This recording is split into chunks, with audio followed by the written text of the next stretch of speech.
نبی کے راستے کی خاک لوں گا، میں سب سے قیمتی پوشاک لوں گا، میں سب سے قیمتی پوشاک لوں گا۔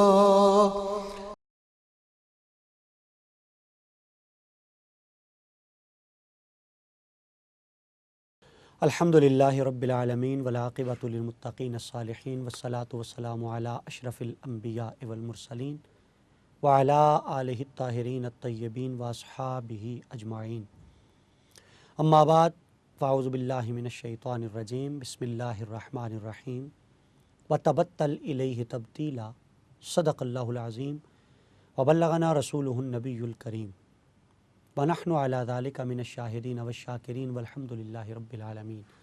ان اللہ وملائکتہ یصلون علی النبی یا ایھا الذین آمنوا صلوا علیہ وسلموا تسلیما، اللہم صل وسلم علی سیدنا ونبینا ومولانا محمد وعلی آل سیدنا ونبینا ومولانا محمد وبارک وسلم وصلی علیہم۔ عن علی بن حسین عن ابیہ رضی اللہ تعالی عنہم قال قال رسول اللہ صلی اللہ علیہ وسلم، من اعتکف عشرا فی رمضان کان کحجتین و عمرتین، او کما قال النبی صلی اللہ علیہ وسلم، الصلاۃ والسلام علیک یا سیدی یا رسول اللہ وعلی آلک واصحابک یا سیدی یا حبیب اللہ، الصلاۃ والسلام علیک یا سید الثقلین وعلی آلک واصحابک یا جد الحسن والحسین۔ عالی مرتبت ناظرین، پروگرام اجالے حدیث کے آج کا ہمارا عنوان اعتکاف کے فضائل اور اعتکاف کے مسائل۔ اللہ رب العزت نے اپنے بندوں کے گناہوں کی معافی کے جو اہتمامات فرمائے، ان میں سے بڑا خوبصورت ایک اہتمام یہ اعتکاف کی صورت میں رب ذوالجلال نے فرمایا، عبادات میں سے ایک انتہائی منفرد عبادت اعتکاف کی عبادت ہے۔ ایک چھوٹی سی میں وضاحت کروں کہ بعض دیگر دنیا کے مذاہب میں رہبانیت کا تصور پایا جاتا ہے۔ رہبانیت کا مطلب ہوتا ہے کہ دنیا سے بالکل کٹ کر اپنے آپ کو عبادت کے لیے مختص کر لینا۔ حضور علیہ السلام نے فرمایا لا رہبانیت فی الاسلام، اسلام میں رہبانیت نہیں۔ لیکن اگر اس کو ظاہری نظر سے دیکھا جائے تو اس بات میں ایک حسن تو دکھائی دیتا ہے کہ کوئی شخص دنیا کے تمام دھندوں سے کٹ کر قطع تعلقی کر کے وہ اپنے آپ کو وقف کر دے اللہ کی راہ کے لیے۔ تو کیا رسول اللہ صلی اللہ علیہ وآلہ وسلم کی امت اس اعزاز سے محروم ہے؟ اس کا جواب یہ ہے کہ حضور کی نسبت کا صدقہ اللہ نے حضور کی امت کو یہ اعزاز بخشا کہ وہ عمل تھوڑا کرتے ہیں، جزا اللہ انہیں ڈھیر ساری عطا فرماتا ہے۔ ان کی عمریں اور ان کی زندگیاں تھوڑی ہیں۔ انشاءاللہ تعالیٰ اس بات کی مزید وضاحت ہم لیلۃ القدر کے حوالے سے جو گفتگو کریں گے اس میں بھی ہوگی، لیکن کہ یہاں پہ بھی مختصر سی وضاحت کہ حضور کی امت کی زندگیاں اور عمریں کم ہیں۔ تو سوال یہ ہے کہ کیا جن کی عمریں لمبی تھیں وہ اجر و ثواب میں ان سے بڑھ گئے؟ تو اس کا جواب یہ ہے کہ جس طرح حضور علیہ الصلوۃ والسلام سے آگے کوئی نہیں بڑھ سکتا، اسی طرح حضور کی امت سے آگے امت بھی کوئی نہیں بڑھ سکتی۔ تو اللہ رب العزت نے اہتمام یہ کیا کہ اعتکاف جیسی خوبصورت عبادت حضور کی امت کو عطا فرما دی، اور رسول کریم علیہ الصلوۃ والسلام نے ساری زندگی اعتکاف فرما کر حضور نے اسے اپنی سنت بنا دیا۔ حضور علیہ الصلوۃ والسلام اعتکاف فرمایا کرتے تھے رمضان المبارک کے آخری 10 دنوں میں، اسی لیے اعتکاف کو سنت کہا گیا۔ اور اہل محلہ اور اہل علاقہ میں سے لازم ہے کہ کچھ لوگ وہ ضرور مسجد میں اعتکاف کریں۔ ظاہر ہے سارے لوگ تو زندگیاں چھوڑ کر، معاملات چھوڑ کر وہ مسجدوں میں نہیں بیٹھ سکتے، نہ ہی مسجدوں میں بیٹھا جا سکتا ہے، لیکن محلے اور علاقے کے کچھ لوگوں کے لیے لازم ہے کہ وہ اعتکاف کریں۔ گویا رمضان المبارک کے 10 دن جو شخص اعتکاف کرے گا، اللہ رب العزت اس کو وہ اجر و ثواب عطا فرمائے گا کہ جو عام عبادات پر اجر و ثواب کمایا نہیں جا سکتا، اس حوالے سے رسول اللہ صلی اللہ علیہ وسلم کی ایک حدیث پاک کو میں نے اپنی گفتگو کا عنوان بنایا۔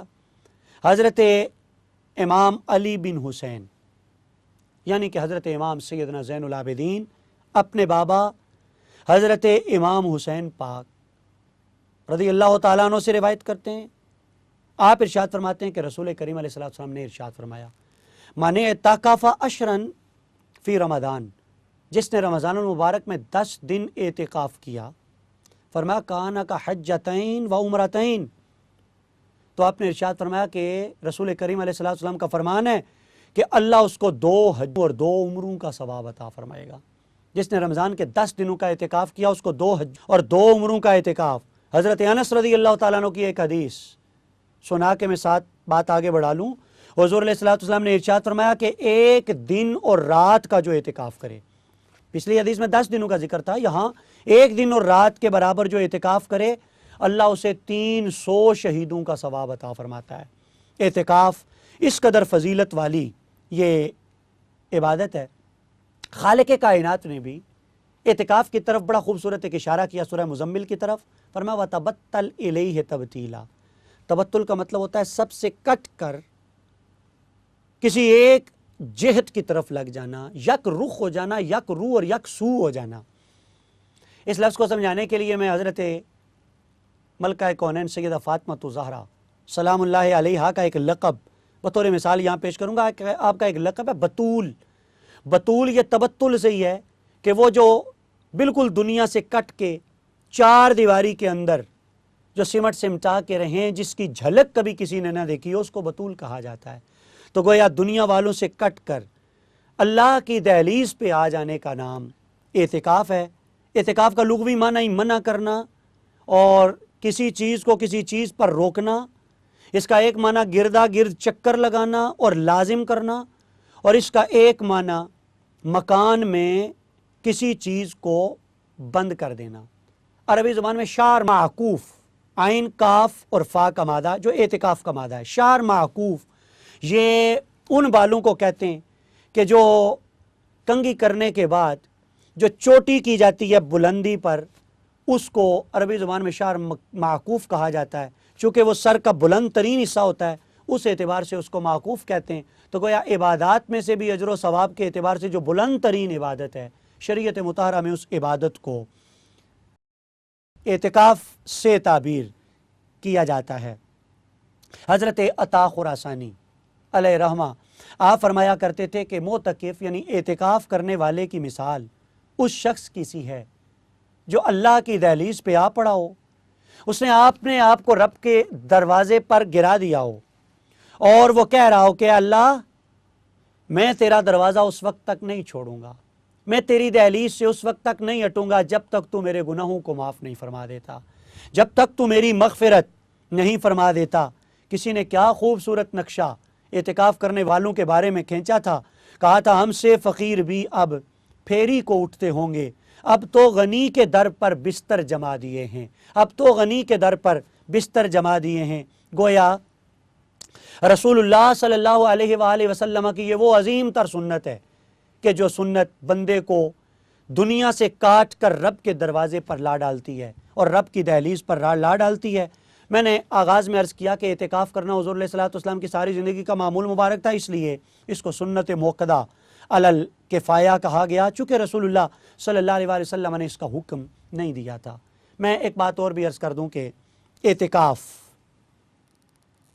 اس کے اگر ہم فوائد کی بات کریں تو میں یہ بات کہہ سکتا ہوں کہ اعتکاف کا سب سے بڑا فائدہ یہ ہوتا ہے کہ اعتکاف دل کو اللہ کے غیر سے خالی کرنے کے لیے ایک بہترین نسخہ ہے اور ایک بہترین راستہ ہے کہ بندہ گھر سے کٹ کے، رشتہ داروں سے کٹ کے مسجد میں آ جاتا ہے، اس نے وہ 10 دن اللہ کے گھر میں گزارنے ہوتے ہیں، گویا اس کے دل کا رشتہ رب ذوالجلال کی ذات سے جڑا ہوتا ہے، وہ لوگوں سے علیحدہ ہوتا ہے، جب لوگوں سے الگ ہوتا ہے تو وہ لوگوں کے فتنوں سے بھی وہ بچا ہوتا ہے، پھر اس کا نفس جو تقاضے کرتا ہے وہ اس نفس کے تقاضوں کو رونتے ہوئے وہ اللہ کے گھر میں پڑا رہتا ہے۔ اور پھر اعتکاف کا کتنا بڑا فائدہ ہے کہ جتنے دن بندہ اعتکاف کی حالت میں وہ مسجد میں رہے، ویسے تو اعتکاف نام ہے ذکر اذکار کا، اعتکاف نام ہے تسبیح و تحلیل کا، اعتکاف نام ہے عبادات اور ریاضات کا، لیکن میں ایک لمحے کے لیے یہ بات عرض کروں کہ اگر کوئی معتکف بالفرض 2 رکعت نفل بھی نہ پڑھے 10 دنوں میں، وہ قرآن مجید کا ایک پارہ بھی نہ پڑھے، بس وہ مسجد میں بیٹھا رہے، تو کیا اعتکاف کا یہ تھوڑا بڑا فائدہ ہوگا کہ کم از کم ان 10 دنوں میں وہ گناہوں سے تو بچا رہے گا؟ اگر وہ باہر ہوگا تو کوئی چغلی کرے گا، غیبت کرے گا، جھوٹ بولے گا، گالی دے گا، لیکن وہ جب اللہ کے گھر میں ہے تو وہ مسجد کے تقدس کے پیش نظر وہ ان باتوں سے بچا رہتا ہے، اور یہ فیضان ہے اعتکاف کا، یہ فائدہ اور ثمرہ ہے یہ اعتکاف کا۔ اور اعتکاف کا ایک اور فائدہ میں عرض کروں کہ اعتکاف سے انسان رب کی خاص رحمت قبول کرنے کے قابل ہو جاتا ہے۔ میں لفظ بدلوں، انسان کے اندر رب کی رحمت قبول کرنے کی صلاحیت پیدا ہوتی ہے۔ اس کو ایک اور انداز سے بیان کیا جائے، اللہ اعتکاف کی برکت سے انسان کو وہ ظرف عطا کرتا ہے کہ جس ظرف میں انسان رب ذوالجلال کے انوار وہ حاصل کر سکتا ہے۔ اس کی مثال حضرت موسیٰ کا وہ اعتکاف ہے کہ رب ذوالجلال نے دینی تھی تورات، اور کتاب ملنا یہ رب کی خاص رحمت ہے، تو رب ذوالجلال نے پہلے حضرت موسیٰ کو طور پہ بلایا اور 40 دن کا اعتکاف کروایا۔ 40 دن اعتکاف کرنے کے بعد گویا ایک صلاحیت رب ذوالجلال نے عطا کی، اور تورات خالق کائنات نے عطا فرما دی انہیں۔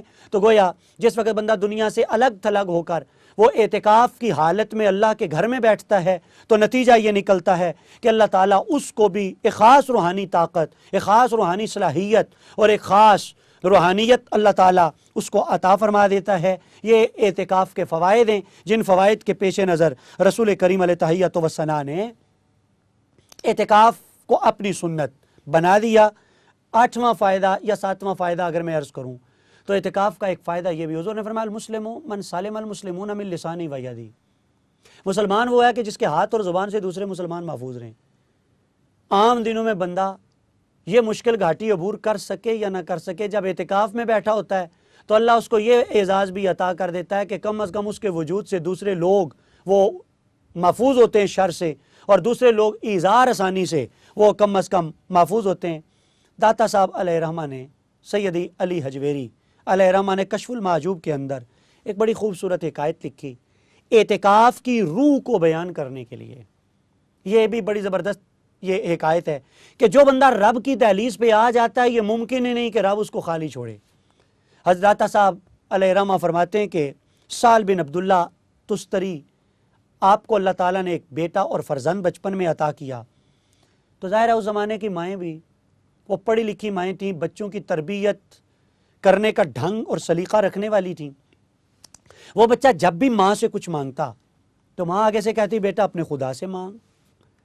لڑکا جواب میں سیدھا سجدے میں گر جاتا، گھر میں جو جگہ مخصوص تھی۔ ہوتا یہ کہ بچہ کہتا کھانا دیں، والدہ کہتی اپنے خدا سے مانگ، بچہ جا کے مصلی بچھا کر کے 2 نفل پڑھتا اور سر سجدے میں رکھتا۔ بچہ جب سجدے میں ہوتا تو والدہ چپکے سے جا کے کھانا رکھ دیتی۔ روزانہ کا معمول، مدرسے سے آتا اماں کھانا دو، اماں کہتی بیٹا اللہ سے مانگ، وہ 2 رکعت یہ دراصل اہتمام تھا کہ بچے کو رب کی بارگاہ میں جھکنے کی عادت پڑ جائے، بچے کو نماز پڑھنے کی عادت بن جائے، اور بچے کو یہ پتہ چل جائے کہ نعمتیں ساری اللہ عطا فرماتا ہے۔ تو ادھر سے وہ سجدے میں جاتا، وہ جا کر کے کھانا وہ رکھ آتی۔ بچے کا اعتقاد پختہ ہوتا چلا گیا اس بات پر کہ رب سے جو مانگو رب ذوالجلال عطا فرماتا ہے۔ ایک دن اتفاق سے ایسا ہوا کہ بچہ پڑھ کے مدرسے سے واپس لوٹا۔ آج والدہ کسی کام سے گھر سے باہر گئی ہوئی تھی، گھر میں کوئی بھی نہیں تھا، بچے کو ظاہرہ بھوک لگی ہوئی تھی، تو حسب معمول بچے نے دیکھا والدہ نہیں، تو اس نے سوچا کون سا کھانا اماں دیتی ہیں، کھانا تو اللہ دیتا ہے۔ حسب معمول وہ بچہ گیا مصلی پہ اور اس نے جا کے 2 نفل نماز پڑھی، اور اس نے نماز پڑھنے کے بعد اس نے کہا اللہ مجھے کھانا دے۔ اس نے جب سر سجدے سے اٹھا کے سلام پھیرا تو دیکھا کہ کھانا اس کے پاس مصلی پہ رکھا ہوا تھا۔ اسی اثنا میں والدہ واپس آئیں اور والدہ نے دیکھا کہ بچہ تو پہنچا ہوا ہے، ایک لمحے کے لیے ڈری کہ آج پتہ نہیں کھانے کا کیا بنا ہوگا، لیکن دیکھا کہ بچہ تو کھانا کھا رہا ہے۔ تو والدہ نے پوچھی بیٹا یہ کھانا کہاں سے آیا؟ بیٹے نے مسکراتے ہوئے کہا اماں جہاں سے روز آتا ہے وہاں سے کھانا آیا، کہ آپ روز ہی تو کہتی تھی اللہ سے مانگو، آج آپ نہیں تھی تو میں نے آپ کے کہے بغیر میں نے نفل پڑھ کے اللہ سے مانگا، اللہ نے کھانا دے دیا۔ تو ماں کی آنکھوں میں آنسو آئے اور ماں نے کہا کہ بیٹا واقعتاً نعمتیں جتنی بھی ہیں وہ رب ذوالجلال ہی عطا فرماتا ہے۔ گویا اعتکاف کی روح یہ ہے کہ اعتکاف بندے کا اعتقاد، توکل اور بھروسہ رب ذوالجلال کی ذات پر یہ مضبوط کرتا ہے۔ ظاہر ہے معتکف جب گھر سے جاتا ہے تو وہ 10 دنوں کا راشن لے کے نہیں جاتا۔ معتکف جب گھر سے جاتا ہے تو وہ کھانے پکا کے نہیں لے کے جاتا، وہ خالی ہاتھ جاتا ہے۔ تو جب وہ خالی ہاتھ جاتا ہے، دن اس نے 10 گزارنے ہوتے ہیں، تو سوچنے کی بات ہے نظر کس پہ جما کے جاتا ہے، نظر کس پہ لگا کے جاتا ہے۔ اعتقاد اور توکل کس کی ذات پر ہوتا ہے؟ یقیناً اللہ کی ذات پر ہوتا ہے۔ اعتکاف وہ خوبصورت عبادت ہے جو ایمان بھی مستحکم کرتی ہے اور رب کی ذات پر توکل اور بھروسہ بھی مضبوط کرتی ہے۔ اسی لیے رسول کریم علیہ الصلوۃ والسلام نے اعتکاف کے فضائل کثرت کے ساتھ بیان فرمائے، جو ہم سے تقاضا کرتے ہیں کہ ہم بھی اپنی زندگی میں کم از کم حضور علیہ الصلوۃ والسلام کی اس ادا کو جتنی مرتبہ ممکن ہو ہم اپنانے کی سعی کر سکیں۔ اللہ تعالی ہم سب کو عمل کی توفیق عطا فرمائے۔ وآخر دعوانا ان الحمد للہ رب العالمین۔